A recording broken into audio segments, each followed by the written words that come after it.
अस्सलाम वालेकुम नाज़रीन, आज 9 मई के वाक़ये को पूरा 1 साल हो चुका है और इस बारे में हुकूमत की बहुत सारी नई डेवलपमेंट्स भी सामने आई। हुकूमत की तरफ से एक और रंग सामने आया। 9 मई की आड़ में पीटीआई पर मजीद बहुत सारे इल्जामात लगाए। इस पर महर बुखारी और मियां जावेद लतीफ के दरमियान बहुत गर्मा गर्मी हुई। आइए पहले उनकी गुफ्तगू सुनते हैं, जिस पर बात। जावेद लतीफ साहब, मुझे बताइए आगे का लाहे अमल क्या है? क्या तहरीक इंसाफ को बहैसियत जमात खत्म कर देना चाहिए? मुझे आप बात करने की इजाजत देंगी? लीजिए ना सर। अगर मुझे बात करने की इजाजत है तो फिर उसका मैं ये कहना चाहता हूँ कि आप तहरीके तालिबान या वो बलूचिस्तान की अलहदगी पसंद तहरीकें या पाकिस्तान भर में कभी भी कोई तहरीक ऐसी जो रियासत के खिलाफ चली हो, अगर आप तहरीके इंसाफ को बतौर जमात उनके साथ खड़ा करते हैं तो मैं आपके सवाल का वही सर मैं जवाब नहीं करती, आप कर रहे हैं। For God sake sir, for the love of God sir, बराए मेहरबानी सर। अच्छा फिर मेरी बात सुन लेना।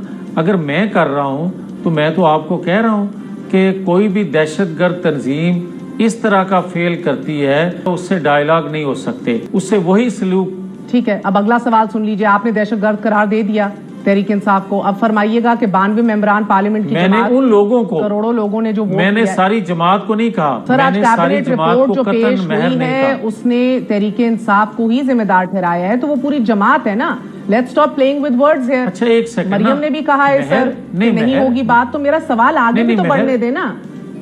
नहीं, ये इसका जवाब लें। पहली बात तो ये है कि तहरीक इंसाफ नाम है इमरान खान का, अगर वो रेड लाइन है उसी का नाम तहरीक इंसाफ है तो मास्टरमाइंड तो वो है। अब मैं आगे बढ़ जाती हूँ सर, इन डिस्क्रिपेंसीज में ना पड़े, कुछ आपकी जमात बड़े वाज़े आज बयान दे चुकी है। 99 में भी हाईजैकिंग केस जब बना था गलत बना था, मगर तब आपके लोगों पर भी दहशतगर्दी के मुकदमे दर्ज हुए थे, रिवर्स हो गए थे। तारीख ने, मौर्रख ने अपनी तारीख लिखी थी। मेरा आज आपसे सवाल ये है, 92 मेंबरान पार्लियामेंट की जमात, करोड़ों लोगों ने वोट दिया, सियासतदान है आप, कोई रास्ता तो निकालेंगे या you will just slap on a terrorism party वाला लक़ब? एंड मैं इसलिए पूछ रही हूँ अगला लाहे अमल क्या है? काबीना के पास बहुत सी ऑप्शंस हैं। क्या आज तक इसको किसी मुकदमे में मुकदमा बनाया भी गया? और मुकदमा बनाया ही नहीं गया तो सजा कैसी होगी इसको? सर मैं इसलिए तो आगे बढ़ना चाह रही हूँ, अगर आप मुझे इजाजत नहीं देते सर। मेरा सवाल सुने, बड़ा सुकून से सुने, बड़े क्लैरिटी से जवाब दें, छोड़ दें 9 में गलत था सही था, किसने किया हो गया ना वाजे, गलत था जिस जमात ने किया वो भी आज वाजे हो गया। मैं क्लैरिटी ऑफ थॉट देखना चाह रही हूँ आप में, आगे इस जमात के साथ और इसके लीडर के साथ होना क्या चाहिए, मैं ये समझना चाह रही हूँ। लीडर को अलग करें और जमात को अलग करें। सर वोट लीडर के नाम पे पड़े, लीडर ने जो प्याज प्याले और बतख को।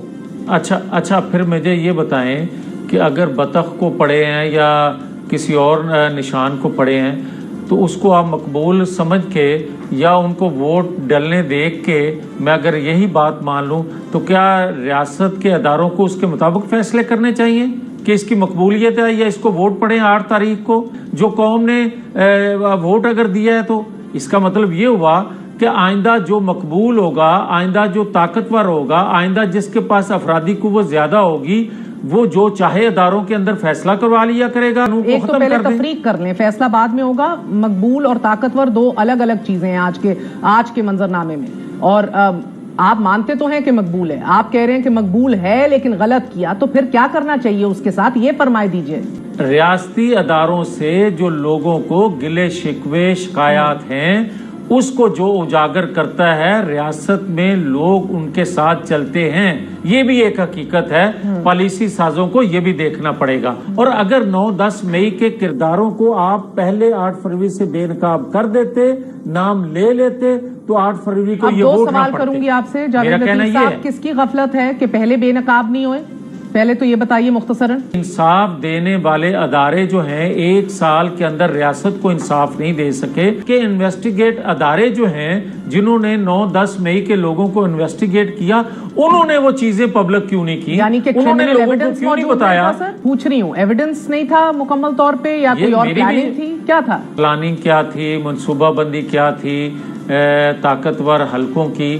तो मैं समझता हूँ कि जिस किसी ने भी ये मशवरा दिया या जिस किसी के दबाव में ये फैसला ना हो सका और जिनके कहने पे आज तक जुडिशल कमीशन 2014 का न बन सका, तो वो कसूर ना महर बुखारी का है ना मेरा कसूर है, फिर वो कसूर तो उनका है जो शिकायत कर रहे हैं। اور یہی باتیں ہم کیا کرتے تھے پہلے بھی. دیکھیں 2014 سے 18 تک جس کی حکومت تھی, آپ دیکھتے آئے کہ 2/3 اکثریت رکھنے والا پرائم منسٹر, 2/3 اکثریت رکھنے والا پرائم منسٹر مکھن سے بال کی طرح نکال دیا گیا. تو پھر وہ کتنا با اختیار ہوگا اس کا اندازہ آپ کو کر لینا چاہیے. سر اگر وہ جتنا با اختیار تھا اندازہ لگا لیں تو آج والا جتنا با اختیار ہے, توبہ توبہ توبہ. سر ادھر نہ جائیں. مجھے ایک بات بتائیے, جاوید یہ بات آپ ٹھیک کہہ رہے ہیں؟ ٹھیک ہی کہہ رہی ہوں, بالکل یہ بھی آپ بات ٹھیک کہہ رہی ہیں.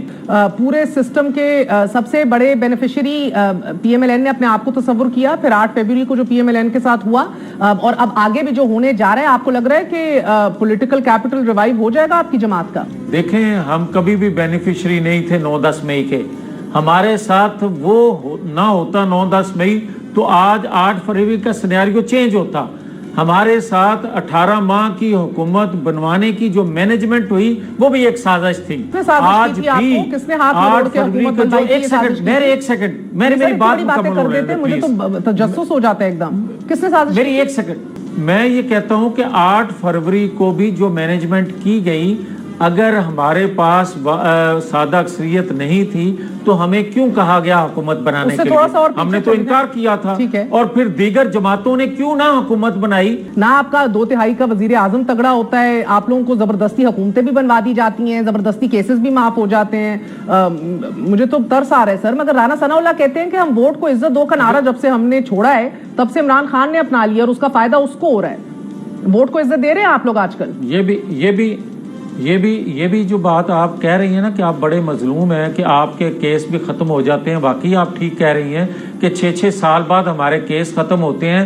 بناتے بھی وہ خود ہیں اور 6 سال بعد ختم کرتے ہیں. اور پھر میں کیا کہوں اس شخص کے بارے میں جو آج کل یہ بیان دے رہا ہے, جو کبھی کاف لیگ اور کبھی نون لیگ اور آج کل مشاہد حسین سید کی جان کے پیچھے پڑ گئے. آپ کی تو اپنی صفوں کے اندر اور بڑے مسئلے ہیں, چھوڑ دیں مشاہد حسین سید کا پیچھا. مجھے یہ بتا دیجیے. نہیں وہ بات کہہ رہا ہے کہ قیدی نمبر 804 کو کوئی لینے آئے گا. ٹھیک ہے, دیکھ لیتے ہیں. انتخابات جو دوسری بھاری طاقتور جو ریاست ہے اس کے انتخابات جب ہوں گے تو اس کے نتیجے میں کوئی آئے گا اور وہ لے جائے گا.